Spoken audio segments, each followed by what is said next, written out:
Hello everyone, how you doing? And welcome back to Skye and Evan in the morning. And today we're going to be talking about Babylon, a movie from 2022. Yeah, 2022, by Damien Chazelle. And a movie I love, and a movie that Evan really didn't like before this rewatch. I'm not Yeah. sure what your take is after, because we've not had extensive discussions yet. So, Evan, what did you think of Babylon upon a rewatch? Well, honestly, I'm not even sure what my take is having rewatched it. Like, I didn't re-rate it on Letterboxd. I will say though, like rewatching this movie, I gave like we need like T-shirts or something saying that like number ratings are bullshit because we say it in like every fucking episode. But like, I gave it a 3 out of 10 when I first watched it. I'm like, that is ridiculous. Just on a basic like filmmaking level in terms of like the cinematography and the OST alone, there's a lot that works well about this movie. But at the same time, I get why this movie got the reception that it did because it is a very vulgar, fucking extra movie. Like I don't know if I've seen a movie this extra. It's long. It's like just It is so very a per self-indulgent, I will say that. As much as I gave well like a 10 to this movie, yeah, it's very self-indulgent. I love like the it perfect that it's self-indulgent, but Well, the perfect example of that is like the film sets. Like anytime you're on a film set in this movie, like all of the nightmares of film production, like you read like there's a little section on Wikipedia's article that's like the this incident. You get like 10 of those in one day. Like everything that could go wrong goes wrong. Like people fucking die. They have like an infirmary on like the medieval like set. That's like, oh my god. I It's all the like stories of Hollywood thrown into one movie and they make every scene so insane. And I don't necessarily know if it's always for the right reasons. And I part of me wishes that the movie had pared it down, but I still do love most of the movie. mm. Good, good. Yeah, I adore this movie. I think it's just brilliant. It's so interesting because the he Damien Chazelle started writing this movie in like 2009, way before he made La La Mm. Land, and um Well, I know that he'd had the idea of La La Land before Whiplash, and from what I yeah, understand, he kind of got Whiplash to be able to make La La Land, to make the yeah, opening highway sequence. He needed like more funding and a better producer. So yeah, um I it's interesting that he like has like all these ideas before he made it, but yeah. Well, yeah. it's interesting because this film kind of feels like a mix of Whiplash and La La Land, in the sense of Yeah. like Whiplash has this very cynical, like, like destroying yourself to being because you want to be like the best at something, the best at your um uh at doing Art, craft, yeah, yeah, like your craft, yeah, that's the word. And like how he just destroys his relationships in that movie. I mean, that scene where he talks to Melissa Benoist's character is like, I love that scene so much.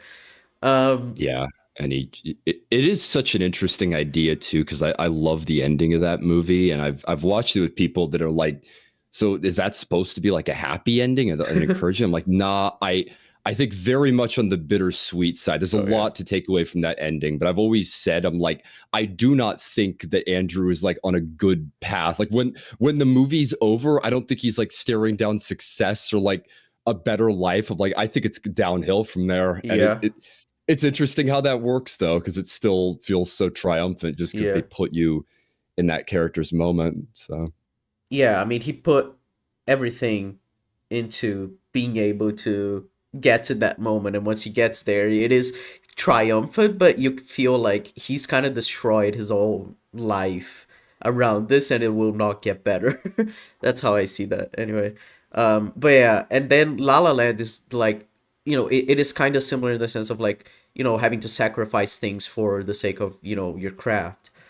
Um, but in an optimistic yeah, and way, in a here's much to the more ones who dream. yeah, like that movie is very like hopeful. Like it is kind of like trying to be like classic Hollywood of just being like, ah, we're we're we're Yeah. doing our thing. We're going to Los Angeles and we're gonna win and get our thing, And like even though Well, they aren't together at the end, it's still like a positive note of like they achieve their dreams and they're still happy for each other.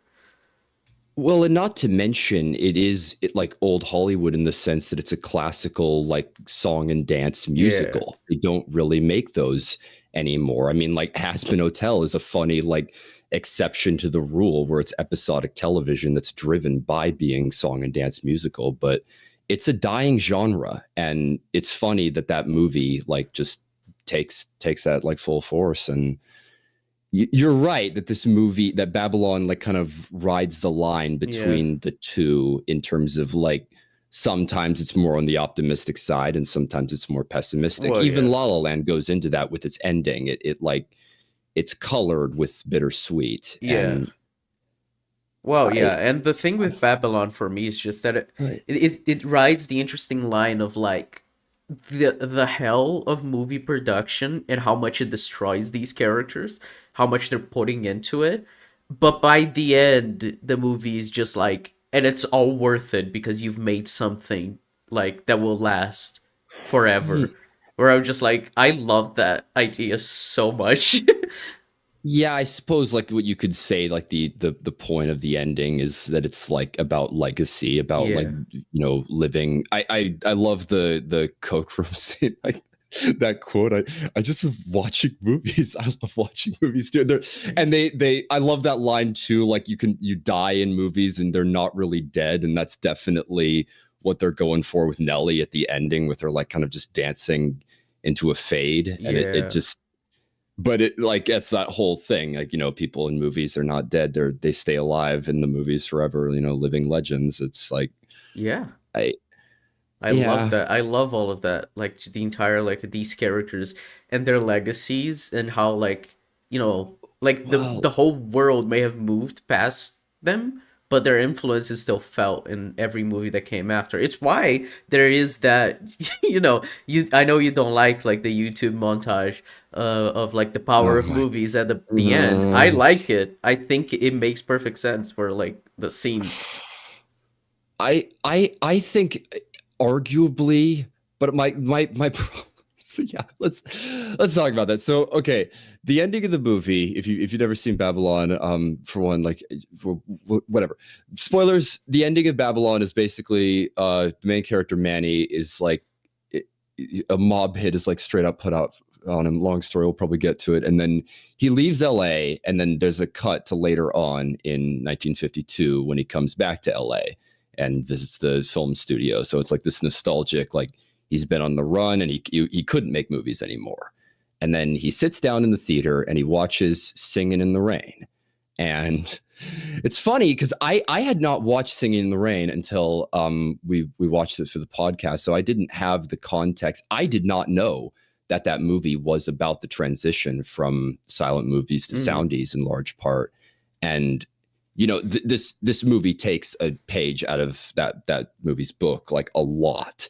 There's so many homages and like direct. I mean, Singing in the Rain is something that they like put on and try to get Jack involved with, but the ending here, he sees like a lot of the same issues they were dealing with, and it's ironic that they're like making a movie about the grief that he had on set, and then they show audience members, and then they show footage from the films like that they made, and it's like, okay, I get it, that's kind of cool, and like it message is pretty clear. And then they switch up the song when you show Nelly going outside. You're like, huh? And then they show clips from the movie, like outside of just Nelly dancing and just a bunch of other stuff. And then all of a sudden, YouTube montage where you have Jurassic Park and fucking Avatar and Tron and Raiders of the Law, and it's just like, what are we doing? And it's like the movies of the future. Like it moves on, and I'm like, an ending like this, obviously it's trying to prop up like films in general and all that, but it's also supposed to be a guy being swept off his feet watching Singing in the Rain. And it feels distracting to just throw in clips and be like the future of movies, like all the way down, and just the execution. Like there's a million videos on YouTube that you could watch of this, of just the beauty of cinema, and I'm like, what? Couldn't you have toned this back? I don't know. Something about it still does not work for Hmm. me. I wish Yeah. they'd kept it simple and focused on the reaction shots and just use their own footage, you know? Like you don't have to use other movies, like real movies. You can use the movies that they had, you know? Like I I don't know. Well, I like it. I like the entire sense of like talk appreciating cinema in that sense of like it is forever. Everything that comes after is still like influenced by everything they went through. Like the old like silent films, they all still influence all the movies that we have today, and how Well, like like their legacy lives on forever, and how like that kind of immortalizes. I mean, like you said, there's a big point this movie makes about the legacy and everything. Like I like see the movies that come after, because I'm like I don't know. I just feel yeah, like when I think about many going through all of that, I just feel like yeah, it was worth it because he is among like the world those that will that be has. remembered in Avatar. Yeah, I mean, Avatar is a huge film in terms of like legacy, man. Yeah. Like that movie Well, revolutionized so much cinema. Like it well, did. yeah, I don't know if Jake Sully though is gonna be like a character that Oh, will Jake stick in Sully people's won't, minds and but be. they I, will remember is what it did for VFX. That movie is insane. Like yeah, it like, did. and they use the Matrix and stuff like Yeah. that. You could say like technological Yeah, revolutions Tron or as well. whatever. Like they did have a lot of those because it is like in the same sense. Like the movies becoming talkies is like a technological revolution, and you know how there are other Yeah, films that kind of also that also revolutionized cinema. Jurassic Park obviously being a big one. So I don't know. I like it. I don't know. yeah. I I would have changed things as the editor. Honestly, I get the meaning. It's pretty clear. It's just I think there comes a part where it feels like they're hitting you with a sledgehammer, and it felt like enough. Especially like probably my favorite part of it is when they just show the audience, like turn the film camera on the people that are watching the movie, and just you know, I, it's pretty clear. I don't know, something about it's a bit extra for me, but yeah, I don't know. Agree to disagree. I Yeah, I mean, fair enough. I completely um understand your issues with it. I don't know, agree. Yeah. It's not half as sticking point. I think that might have been one of the reasons I gave it such a low rating, because it is the end of the movie, and if the ending doesn't like grand slam the film, it can sour the experience. So that ties into it. Yeah. Let's let's talk about the content of this movie, Hmm. because like this is a 1920s like slash 30s period piece. And so we were talking about this being like a blank check movie, Yeah. like kind of It like definitely Ryan feels Coogler with like it because he Sinners. goes way too hard. It's very self-indulgent. I like Well, that it's yeah, just self-indulgent, but like there's like everything is so extra. Like obviously the opening scene with the fucking yeah, party and the that fucking elephants and everything. yeah, like the opening scene, like he sat down and was like wrote the script for this movie and put together a shot list, and like that process involved like an opening. He's like, I'm gonna open on three men transporting an elephant, and then you get a watery projectile shit from the elephant on one of the men, and then cut to a woman peeing on a man's face. And it's like I It he tells you wanted to what do kind of that. Like that movie was you're. really important for the vision of this film. And I'm like, Yeah. It's part of showing how like despicable and like just that entire world is. Like the behind it kind of seems like he was very like cynical in terms of that sense of like the behind the scenes of like, oh, this is what Hollywood is like, this fucking bunch of perverts and everything, and I don't know. yeah, well, and it's it's also prohibition era or whatever, so you can like there's that ties in. There were like taboo parties and stuff like that, but it is weird to just see a movie like this because usually the 20s, like for better or worse, are like, the roaring 20s are like painted as this like more optimistic time where people like had more of a sense of innocence. And it's just like the boobs and the cocaine and the fucking swearing everywhere in this movie. It's just like they don't hold back at all. And I don't know. Like I prefer like the actual party when you just see everyone around, like when you're following Manny. I almost think you could have opened the movie there. I don't think you needed like the elephant transportation. And Hmm. there's a lot of stuff like that where they Well, I think it's so not entirely necessary, but it is like it is a very it shows the point of how like of the grunt work that he's doing a lot better than I think yeah, anything that at else the in the party, because he's literally being shit on by an elephant and he's doing it for a party, you know? well again, just like the ending with like the, hey, you'll be remembered in movies. It's like I get it. He's the work he's doing to try to get in Hollywood, he has to get shat on by an Hmm. elephant to do it. I'm like, it's clear, but it's like, did we need that? I'm like, there was nothing more subtle you could have done, or like more reserved, something that might have trimmed down the runtime of like, I don't know. It's doesn't seem 100% necessary to me, but I understand what the movie's doing. So my bigger problem with that element ties into characters, particularly Lady Faye. She could have been cut out, like dead straight. And it's Really? You like think so? she has she has some lines with like Jack. I mean, the ending with Jack is like probably one of her more significant scenes. But she has this like super long song that basically adds nothing other than introducing her. It's like she's a lesbian. It's like, yep.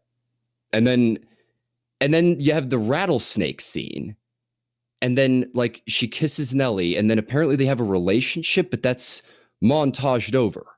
And then Manny's just like, hey, yeah, we can't do you're leaving, you're fired. And it's like, and then she's just basically gone.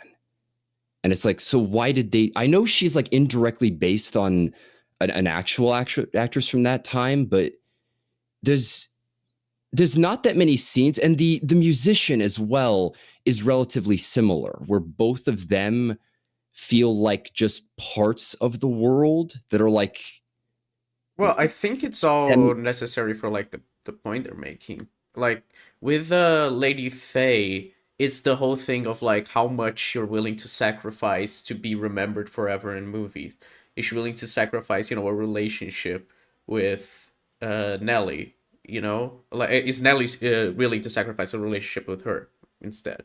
And how like they need to like pretend to be that they can't like have a lesbian relationship because of Well, just like sensibilities of the world, and how much like how much the world is like forcing them to change just so they can achieve their dream. well, well. That's my thing. There is that's like a thematic element rather than something that's character. Like Oh yeah, I don't think we she's like never the deepest see character. them Like she in. has character the most when she's talking to Jack.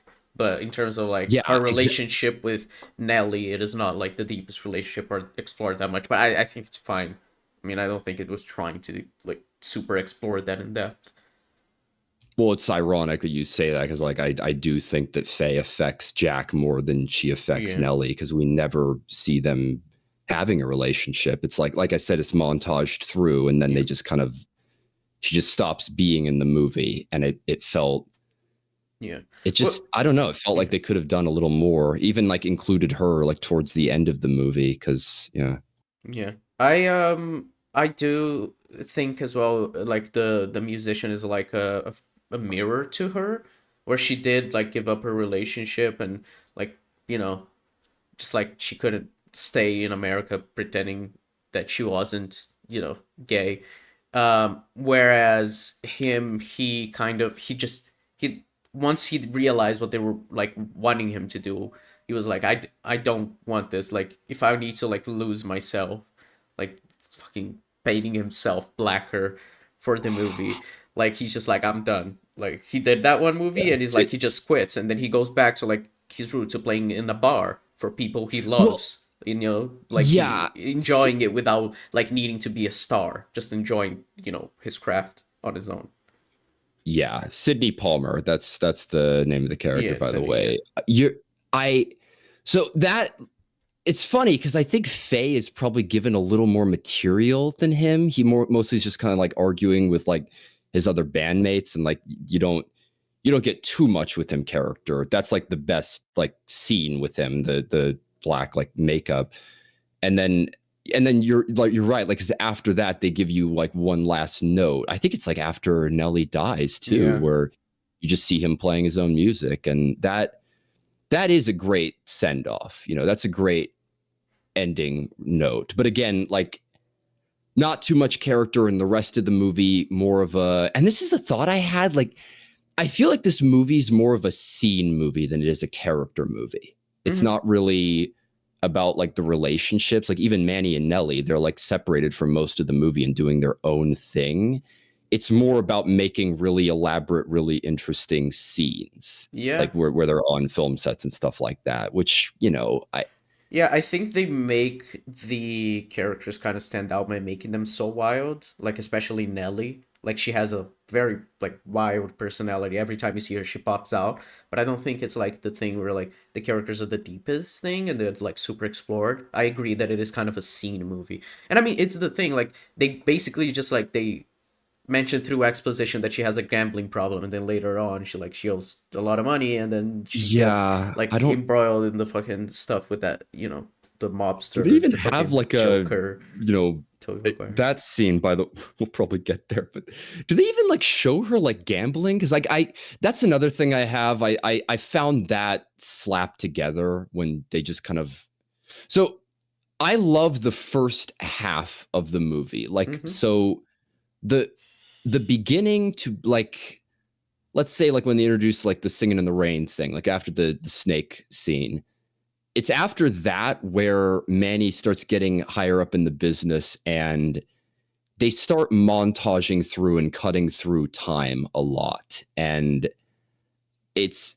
like when Nelly comes to Manny, it's like it just feels out of nowhere, where it's like we need third act drama, and it's like I got a gambling debt with like thousands of dollars, and I'm like they're gonna kill me, and it's like okay, I I mean, I think it makes you sense see with more. her character having gone already through the self-destructive part of just like, because like after she's like, I'm not gonna, you know, like pretend to be all proper for these people. She does go through like a little bit of a self-destructive arc, and then she stops going to movie sets, and that her going back to gambling I think makes sense.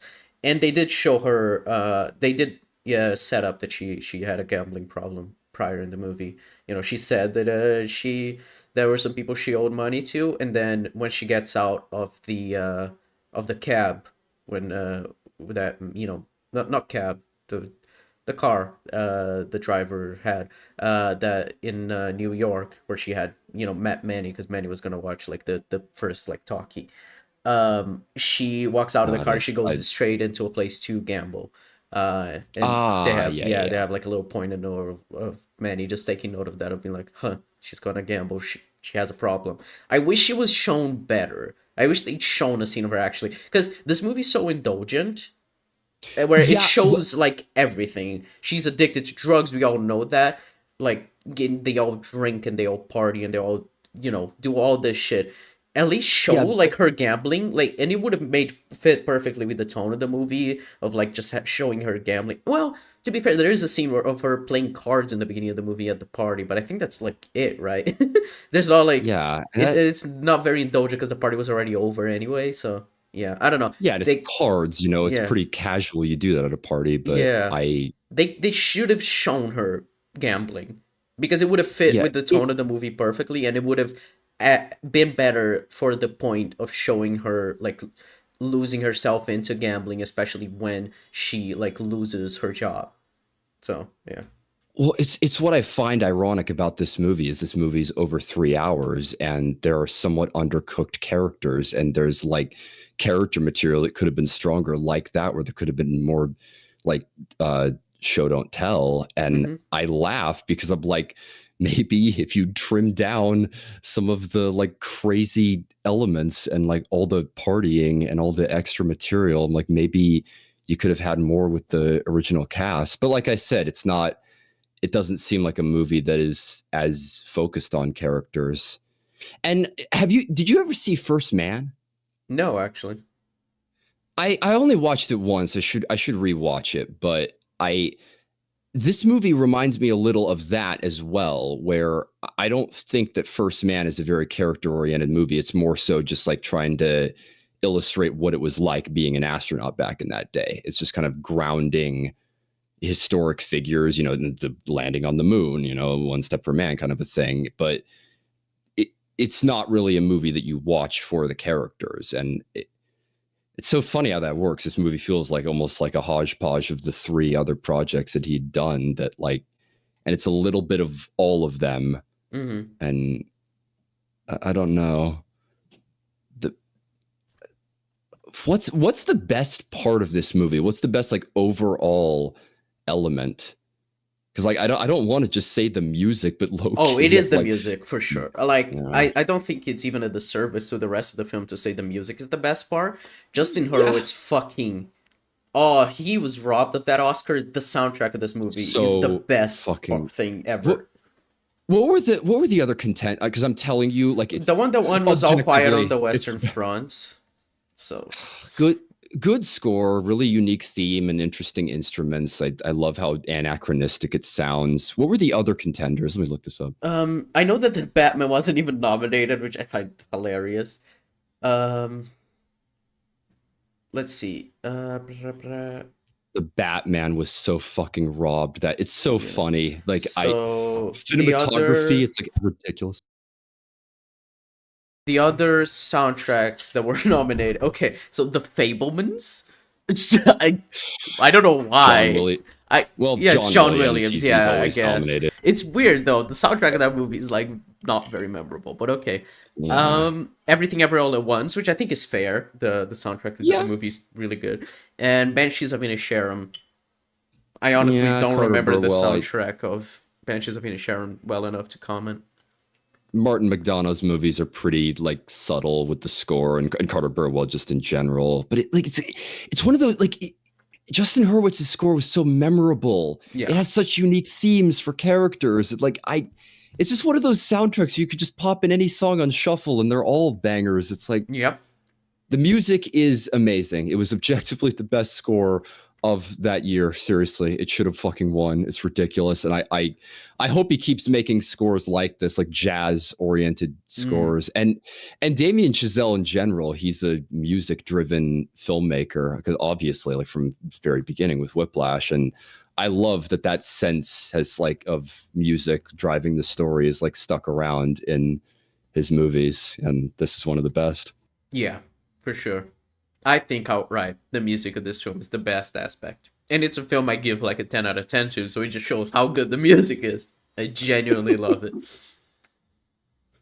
Yeah. You've hinted a few times you want to talk about the Tobey Maguire Joker. Oh God. So that was probably the most like explicit that the movie got, and I just like again with the gambling problems, like I get that they wanted to like up the scare factor and like raise the stakes for like how like Nellie's never been more dead, but like I don't how long does this scene go on for? It starts at the like 19. Yeah, it's like pretty much 10 minutes of all of this. Like they just have this meeting and then they go in this like tunnel and this huge like elaborate like sex dungeon with like a fucking crocodile in there, and it's like what in the fuck? And like there's this guy that like he's obsessed with who like eats rats and they want to like make movies. I don't know. I so much of this movie, I'm just like, was this necessary? Did we need to like I'm stunned that this movie did not get slapped with an NC-17 rating. It pretty much should be. Like I even more than The Wolf of Wall Street. It's like this is this is why we have the rating. Yeah. Yeah, no, this film is worse than Wolf of Wall Street when it comes to you know, the Yeah, the explicitness. I But mean, it's funny to compare the two. I think they are highly comparable, but I'm yeah. like, I really think that movie has more restraint. It's funny to say that, like The Wolf of Wall The Street. Wolf of Like Wall Street has seriously, restraint. watch both of these. Like they're Yeah. one clearly is more purposeful and like held back than the other. Yeah. And yeah, it's this movie. Yeah, I feel like at a lot of points this movie feels like it's showing off. And I kind of vibe with that, but I can understand just being frustrating. It's very self-indulgent. But yeah, I mean the thing is, right? I really like the Tobey Maguire Joker scene. And I call him Tobey Maguire Joker because he literally paints his face white and he has a creepy ass smile. And so I'm just like, it's the Joker. It's great just seeing him back too. It's Yeah. so funny. Like I remember people were like, "Oh my god!" Like Toby. Like I don't think he's like full out retired from acting, but this is probably one of his more standout Yeah. performances. Like as of late. I mean, other than Spider Man, obviously. Yeah. Yeah, No Way Home. But I really like it. And then I think the thing is, right, when they go into the sex dungeon, I think it's all fine. Like I don't like necessarily have a problem with it. I think it makes sense for the point they're making for the movie. And obviously they need to show just like how scary I guess Tobey Maguire is so that they can like they can force Manny and Nelly to leave town, you know? To show like they can't just Yeah, stay and pretend like nothing's happening. Shit is like really, it's really rough, and they need to get out. I like that. I do agree with you though that it's kind of like it's like did they even need to like show the different levels of the sex dungeon? You know, like they yeah. go There's like like three three. floors down, right? It's just like it's worse than the last. It's like you probably could Yeah, have like just shown him eating the rats and like kind of probably cut out like 6 minutes of screen time. You know? yeah, I mean, it wouldn't have been hard to edit down, just cut out the second floor, like have them like trim down the first floor, skip the second floor, like maybe keep the alligator or crocodile and then like That's it. show that like it. Yeah. And a lot of this movie's like that where I'm like, I feel like they could have trimmed things down. Even so, for instance, the first soundy scene in 28, that I was laughing my ass off in the theater. It's so fucking funny, but it is very long. It is very Like, long. I did feel 'cause- that, but I was loving the scene, so I didn't really have a problem with it. You know? Like it was yeah, I was like this scene doesn't need to be as long as it is. Because we get the point after a while. They're repeating, and then they finally get the scene right. And then later, they need to talk about how like her voice and everything is like part of the problem. Um, they probably could have done it in a shorter scene, but every time the scene needed to be reset by something super stupid was hilarious, and the guy fucking uh, passing out in the while the camera box there was fucking yeah, so funny. And then does he actually die by the end? yeah. He dies. He actually Like he has dies heat from heat exhaustion. exhaustion. Yeah, it's insane. Oh my I think god. that scene is so Yeah. funny. So yeah, I don't know. It's I feel the same way about that scene, even though like that's one of those where I feel like they could have like condensed it. Like it's so blasted entertaining that I don't even have that Yeah. much of an issue. The door every time, the light like streams and it's like it's like motherfucker over the door. Like in like three stagehands just like tackle them. Oh my god. Funny, hilarious. I love every part of that. Yeah. But yeah. I think the And scenes of them actually like trying to shoot and things going wrong are like the best parts of this movie because they're so funny. Like Damien Chazelle just yeah. understands what it's like in a movie set, and you're just like, oh shit, yeah, I've been there.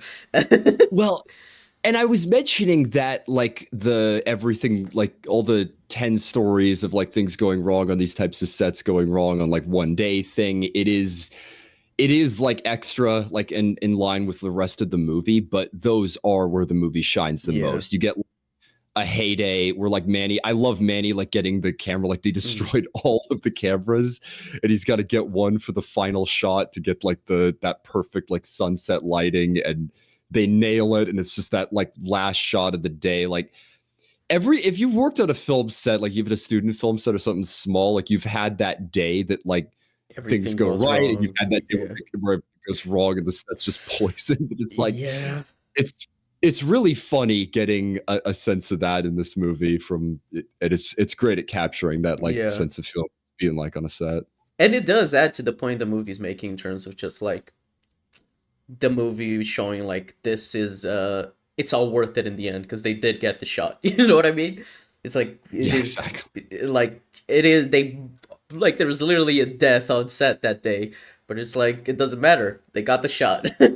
It's a very cynically it is a very optimistically cynical scene, I guess. It's very interesting.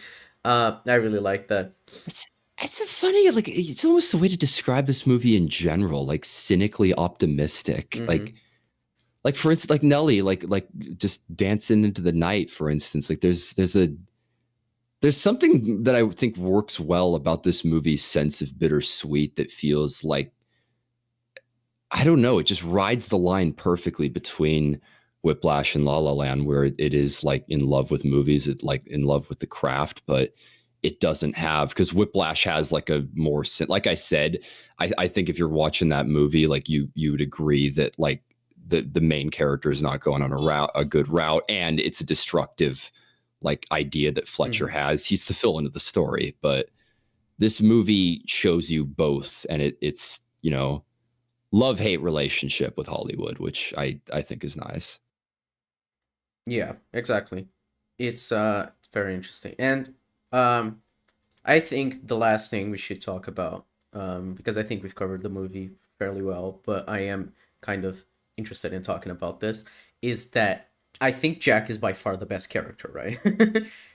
Yeah, I don't think we've even talked about Jack. It's so Yeah. funny how that works. I was thinking about it. I was like, we have barely mentioned him, but he is just like the most interesting character, I think, in terms of like just depth and like him understanding like his I, film, his place in film by the end, and like just that scene of him killing himself is just so wild to me. Like it's a wonder of just like walking with him as he walks to his hotel room and just shoots his head off. And he's just yeah, like he and gives the money to the guy, just like that you go do whatever you want now. It's just like a bunch of money. It's like, oh man. the, f- the future's yours. I Yeah. think he says something like Yeah. that. Man, I love that moment too. I almost forgotten about that, but because he asks him like, "Hey, you do a good job. What's the best tip you've ever gotten?" And he says $50. Like, who gave that to you? You You did, did. Mr. Conrad. And it's like, oh, like he's just like wanting to give the guy a good tip, like make his night before he goes out. But it like, he was generous and like Yeah. he cared about people Well, beforehand. He's it's like he definitely the gave most people Manny person. the opportunity to work in Hollywood, and Manny became this huge studio executive. So it's like he did Yeah. that single handedly. Just saw Manny. I was like, I like you, like and gave him a job. He was like making helping people live their dreams, and he's still doing that. It's like what, the future is yours. It's just that Yeah. his dream is over. Yeah, it's interesting to see him like top of the mountain and like, smooth as butter with his dialogue. And then Hmm. he also has that like I forget the guy, George, I think, or whatever. Like Lucas Haas plays him and like he like Yeah, because dies part of the George way kills through. himself. Yeah, yeah, Yeah. But he keeps trying to help him. He keeps like, throwing him bones and giving him opportunities. And then that's the like kind of the arc that ties into the overall theme. He definitely is the most in line with like the film's idea of like living in the movies and being like the legacy lives on like yeah. even after you're dead I mean, yeah, because he people like gets laugh at the his monologue from Gene Smart, where she literally says like, yeah when people watch your movie 100 years from now, someone will feel close to you like a friend, even though they never met you, even though you died before they were even born. It's like, yeah, yeah and I pretentious as this movie is because it really is I I do like that as an idea that connects this movie because it is true. it's a funny thing about movies and about favorite movies, and because like we live in a world where like everyone is watching movies and like clipping things and all that, but like and like this moment, like, oh my god, this is the best moment of like 2023 or whatever, but it's like genuinely sometimes when you're watching a movie there's just that scene that just works so well, like feels like it was made for you, feels like those are some of my favorite movies, the ones where it's like the director just made it for you at a certain time. Like some of my favorite movies, like I why is that your like favorite movie? I'm like, I needed it at this time in my life and it was there for me. It's Yeah. like I'm like, even that sounds pretentious, but that's the thing about movies. They can sweep you off your feet, and sometimes there's a film that just like resonates with you, and that's the power of being in movies and being Mm. a part of them, even if your career doesn't last, or even if you die young. It's like you can be part of something that connects with so many people, and he even says that to his second wife. It's like, it means like maybe not to everyone else, not maybe not to like people that are like rich, but it means something to Yeah. ordinary people. Yeah. Yeah, I mean, Jack is like very much just like passionate about the craft of filmmaking. He loves film, which is fascinating to me because like he talks about like we need to, revolutionize, we need to, make film new. And these like talkies are how we do that. But the talkies are how his career is destroyed. It's fascinating. He kind of like spearheaded the movement for sounded movies, but by doing that he destroyed his own career. But by doing that he's also like immortalize his legacy. Like he was part of the movement that started talkies. It's fascinating. Like he's a very interesting character. Yeah. And Nellie like shares that same sense of fame that like only stuck around when she was in the silent movies. Yeah. And yeah, I love that shot as well when they watch them. And it's like the bright red in the theater. Like, man, that was a vivid scene. Mm-hmm. God, yeah. It's so funny talking about this movie because, like I said, I do find it pretty pretentious, a little like overlong. I don't think all the characters are like as strong as they could be, but it gets a lot right. It gets a lot right, and people like a lot of people like are thinking this is one of those movies that'll be like John Carpenter's The Thing, where like people will go back to it in 20, and people say that about so many movies. I'm like, well, in 20 years, I'm like, people are gonna be like, wow, people like gave this a this on Rotten. Like, what did they know? I'm like, you It never know what is. people like in the future will Yeah. say, but I could seeing this being a retrospective like Yeah. rewatch movie where people are like, wow, like this Yeah. this actually slaps hard. Yeah, I do feel that way about this movie. And it's interesting. Sometimes you just like see like watch one of those like classic movies that are like beloved by everyone, and then you just see the Roger Ebert rating and you're like, huh, Yeah. okay. you know? Did Exactly. he give I like a low always rating love. to like Fight Club? I think he did. So it's yeah, it's Yeah, funny. he gave a 2 out of 4 to Full Metal Jacket. That's what I always say. I'm like, Roger Ebert missed. Yeah. He missed. It happened. One of my favorites from that actually that ties in perfectly is he gave Groundhog Day a relatively low rating. He didn't like it the first time, and then he added that to his great movies list. And he said that he talked about rewatching it, and there are movies like that. That like you kind of need to give them a second shot. Yeah. And ironic for me to be saying because I gave it a super low rating, and I've never bothered to watch this movie for 3 years, and it's worth it. Movies like this are worth it, even if Mm. like they don't go down so well for critics. And like I said, I know why there was this guttural reaction. People left my theater when I was in it. There were only like 6 people other than me in the theater, and some of them left because it's very explicit and it's very extra, but there's something in there that's worthwhile for Yeah. sure. So I guess that answers the question of would you recommend? I guess you would. Yes, I would. I would totally recommend it, and I have no idea where I am like number wise, but I'm like I don't think I would give this like any lower than like a 6 because Mm. they're not sure how much higher I'd go, and I'm like ratings are ratings, but this is a definite recommending for me. I would recommend this movie, especially if you've seen it before.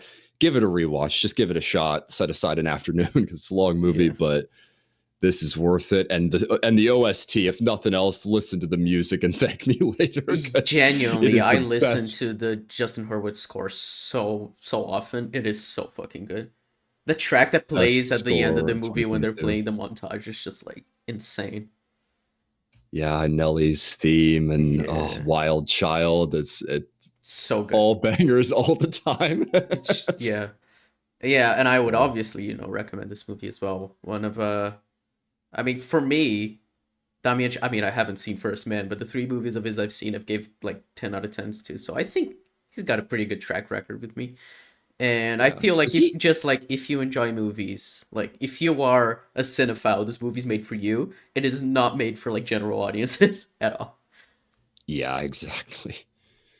Does he have a new movie that's coming out? Heart of the Beast. Well, no, not writer director. Damien Chazelle. I'm not sure.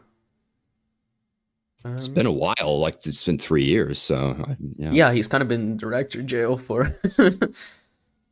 He's I always writing a movie laugh at that. called The Claim, apparently. Ah, interesting. Yeah, I He's not love you, man. directing it. It's Really good a movie stuff. Yeah. called A Single Father's Search. No, it's called The Claim. The story is a single father's search for his kidnapped daughter takes a dark turn when another couple claims the daughter's theirs. Yeah. I think I'd seen that premise. That's interesting. I don't know where that'll go, but yeah. Yeah, and he's not directing it, which I, is interesting. He usually directs his stuff. you can almost look at them as like a trilogy, can't you? Like Whiplash, La La Yeah, Land, and Babylon, like almost like a trilogy of passionate artists who like pour everything out for their for their art and craft. Yeah. yeah. Oh, I Uh, love Damien Chazelle. Whiplash. We've got to talk about that one day because that is up there for me. mm, I like La La Land more, but I think Whiplash is probably a better movie. I just La La Land just speaks to me. Uh, It's amazing. yeah. All right, Evan. It is now your turn to recommend something for the podcast. Indeed, it is. I want to potentially start a new director arc for Mm, us because there's a director that I've seen a couple other movies, not as many as I'd like. So I'm going with probably the most iconic movie of theirs that I have not seen, mm. Alfred Hitchcock's Rear Window.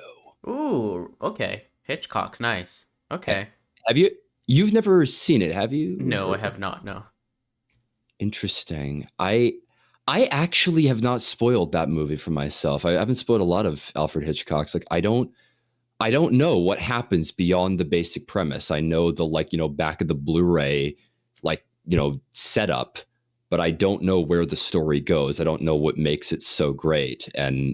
But a lot of people have talked about that movie over the years, and it's like it's seen as one of his best. So Yeah. Yeah, I'm interested in watching it. Um, all right. Rear Window. Okay, I will indeed. we will talk about that next week then, folks. Thank you for watching. Go watch Babylon. And man, it's gonna seem so pretentious when we do fucking Babylon and Rear Window back to back. It's like, oh, these cinephiles. God. Uh Oh, I love it though. We recommend. I wanted to stick with like old Hollywood, man. This movie was that, so I'm like, yeah, let's do an older film yeah. around that era. To be fair, we're gonna seem very not pretentious with the movie we're gonna do for episode 50. That one has been lined up for a while. So we're gonna go from Rear Yeah. Window to yeah. So it's fine. We'll get around to it. Alright. Thank you for watching, folks. We'll catch you next week. Bye bye. Bye bye.